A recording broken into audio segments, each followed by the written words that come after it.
Sir Eyal. Offer, great to have you with us. How long have you been with Rakuten Viber? Yes, great to be here. Thank you for inviting me, Rico. So I'm at Rakuten Viber for 10 years now, so celebrating a decade in the company. Happy anniversary. Thank you very much. And you have been Rakuten Viber for several years now. What have you learned over the past decade from the Rakuten Viber universe? So the app is available in over 190 countries, and we have hundreds of actually any learning is a learning of human culture and humankind. We have all types of ages, all types of cultures. We're a very diverse company as well. We have employees in over 22 countries. So I think I learned the importance of within the family or cross-border communication, the need to be connected, especially at this age, at all times. And by being with the company for 10 years, you've seen the expansion of Rakuten Viber worldwide. What role have you played in this journey over the past decade? Yeah, so it was amazing users and allowed people to be connected. And what was the best and the worst feedback that you have received as CEO over the past several years? So I'll start with the worst. The worst feedback I have is always the most recent feedback, because we're always in a fast-paced world. So a feature we launched a month ago is not as interesting as a bug found yesterday. So just this morning, before I came to this studio, we had a panel with a partner, and then we opened the panel for questions, and one of the audience was a Viber user whose question was irrelevant to what we're talking, but he had an important complaint about the product, which again was not related to the discussion. Yeah.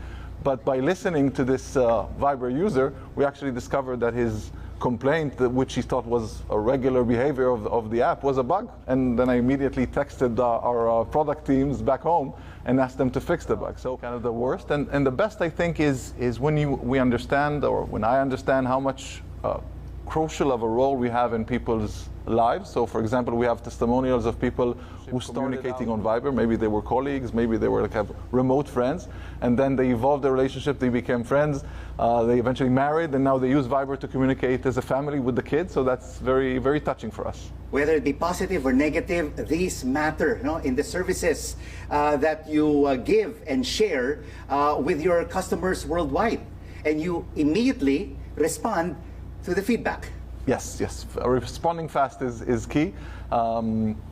Typical companies maybe communicate, even internally, we communicate on Viber. So when you start working at a company for Viber, you move from the speed of a Viber message response. So literally, we can when we talk with each other, we solve issues in minutes and in the speed of a Viber message. We want to get offer from you some key data regarding Rakuten Viber globally. In terms of daily or monthly active users, how many do you have in total?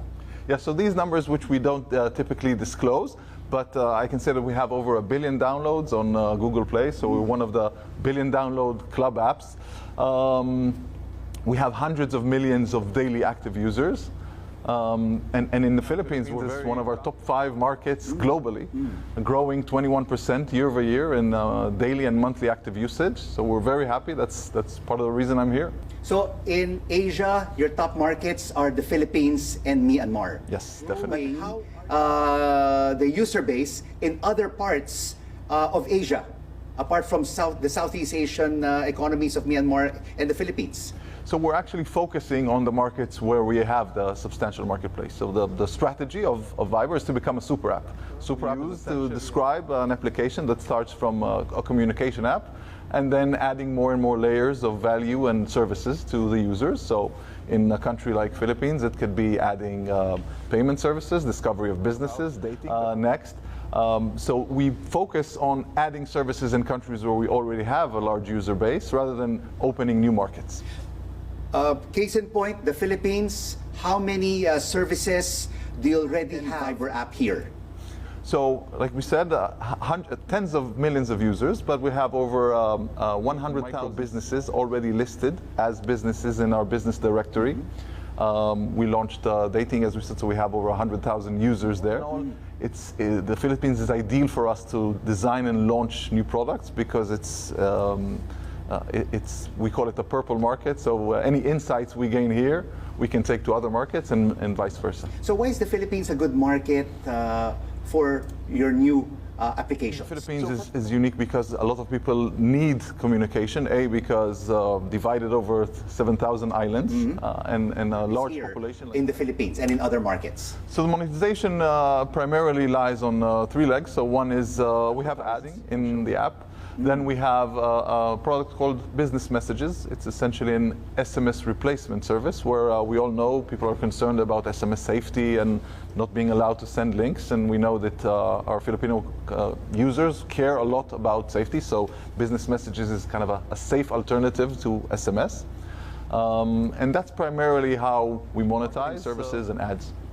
All right, I have to ask you this question, Ophir, no? Because your 2 biggest markets in Asia are Myanmar, and why have you not been able to conquer the other markets in Southeast Asia, like Thailand, Indonesia, which has hundreds of millions of people, Japan, Korea? Why are you having difficulty? Are you experiencing challenges in these other markets? Which are actually originated from Asia. So we have Line in Japan, WeChat in China, and Kakao in Korea. So we didn't invent this model. It's actually a model that was first very much used here. And what we see is in these markets, when you reach super app status, when you reach penetration of over 90%, and when so many services, it's practically impossible to replace an existing player. So that works in our advantage in markets where we have the dominance, but it works in our disadvantage in markets where dominance has already been established.